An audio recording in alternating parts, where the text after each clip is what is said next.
Buenos días, saludos amigos.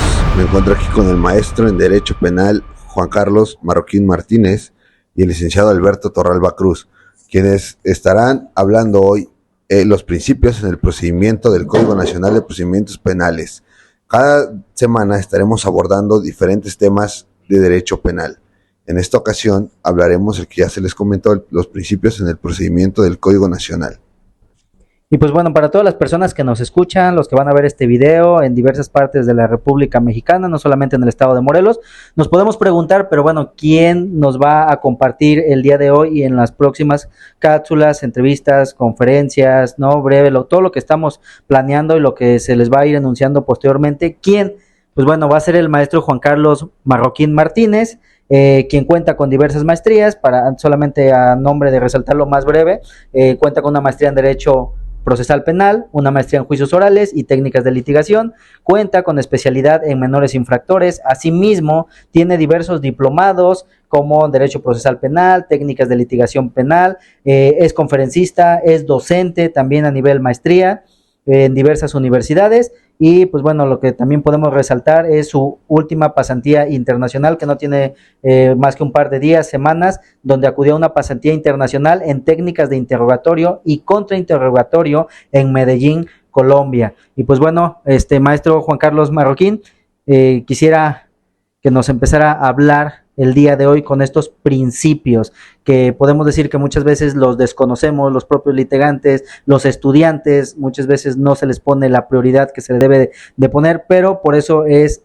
la necesidad y la importancia de impartir este tipo de videoconferencias, videocharlas, como quieran llamarles, cápsulas. Lo importante o lo que queremos resaltar es que ustedes acudan, lo compartan. Maestro Marroquín, ¿nos puede hablar de los principios el día de hoy? Claro que sí, muchas gracias, licenciado Torralba, y próximamente maestro en Derecho Penal también, y licenciado Said, que nos acompaña el día de hoy, licenciado Said Hinojosa Ampudia, el cual está aquí con nosotros, que pues, nos dejan ver. Pero antes de hablar de estos principios, si me lo permiten, y también al público en general, es hablar de este nuevo sistema. Ya no es tan nuevo, ¿verdad? Porque ya tenemos desde el 2008 que empezó a entrar, tuvo un cambio en el 2016, ¿sí?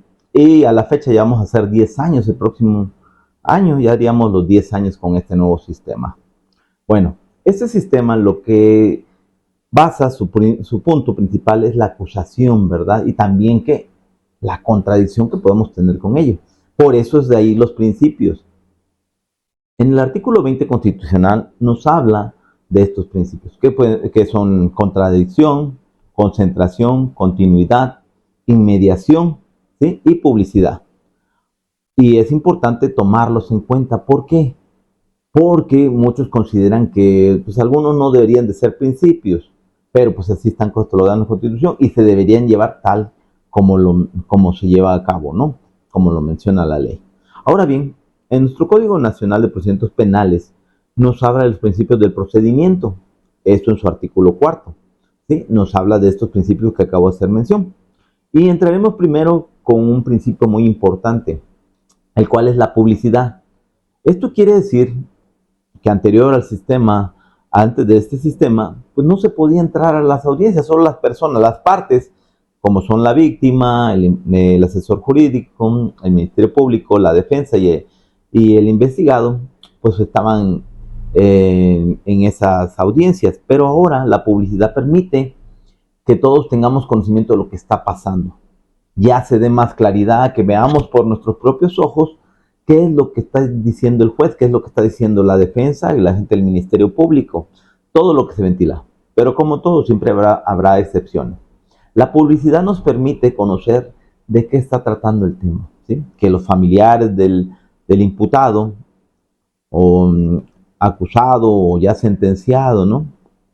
Pues automáticamente vean todo ese proceso, vean qué es lo que se está desahogando, qué es lo que le está diciendo el defensor al señor juez o la señora jueza, ¿verdad? Para que lo tome en cuenta, así también como qué es lo que le está imputando el agente del Ministerio Público, por qué se le está investigando al imputado. Entonces, esa parte es muy importante, ese fue el cambio.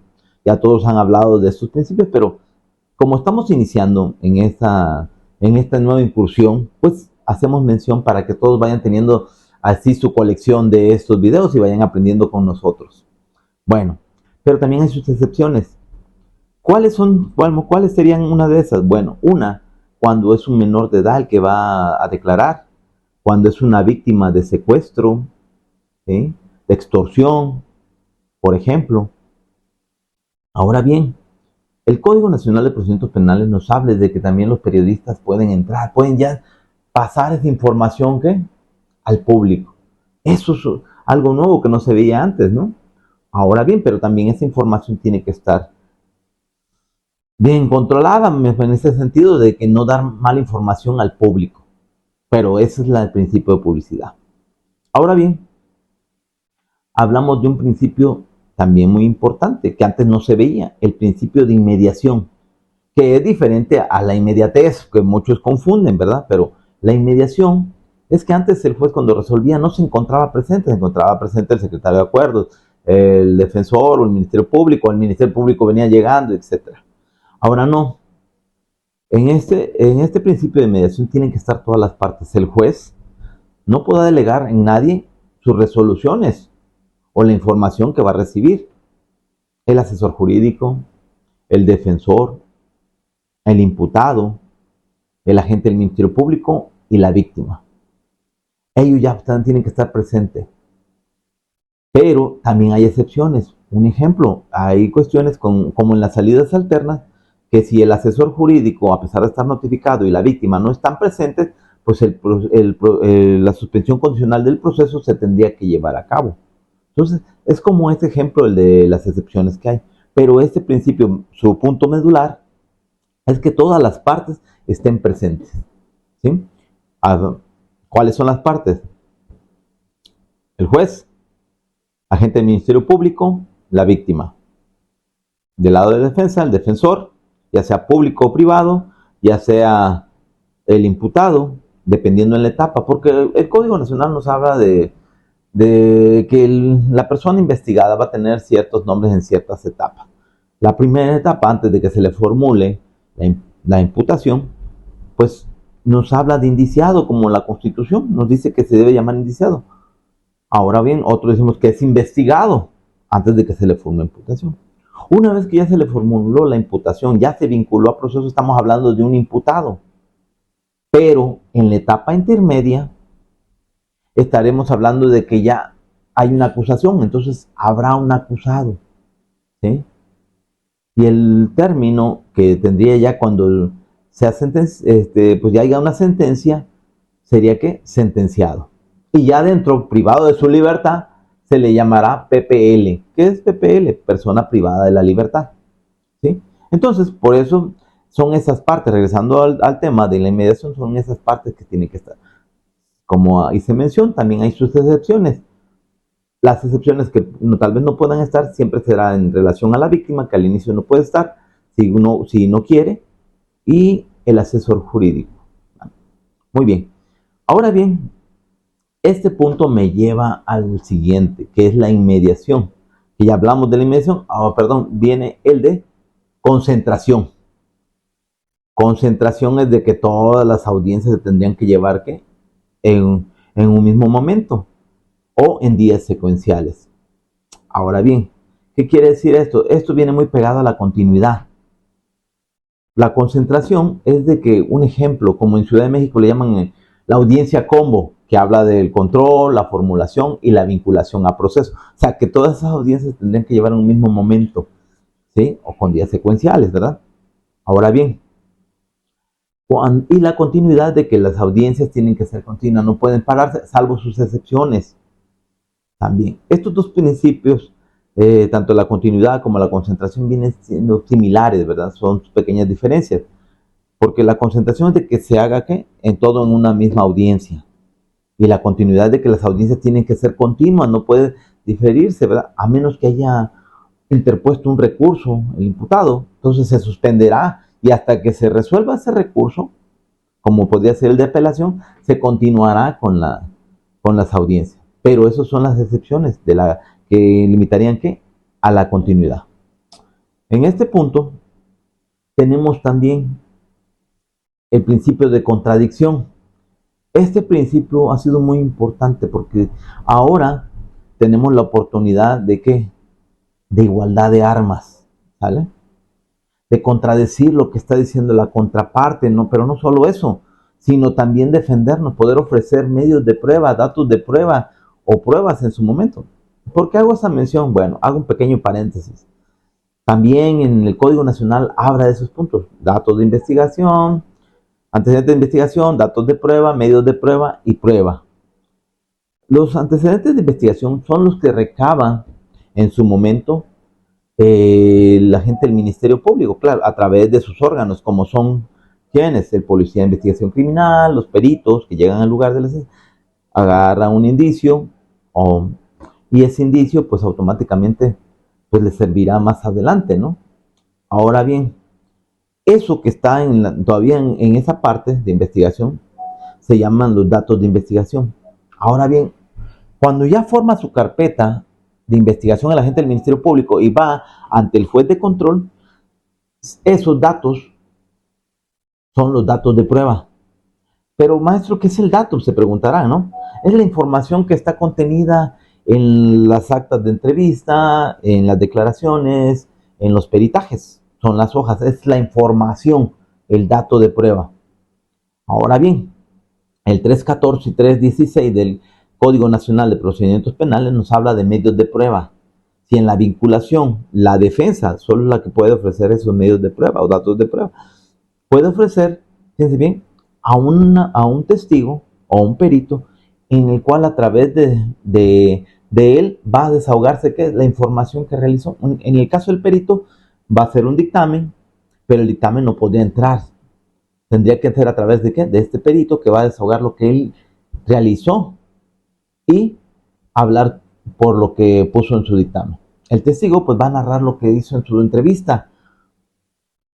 Esos son los medios de prueba.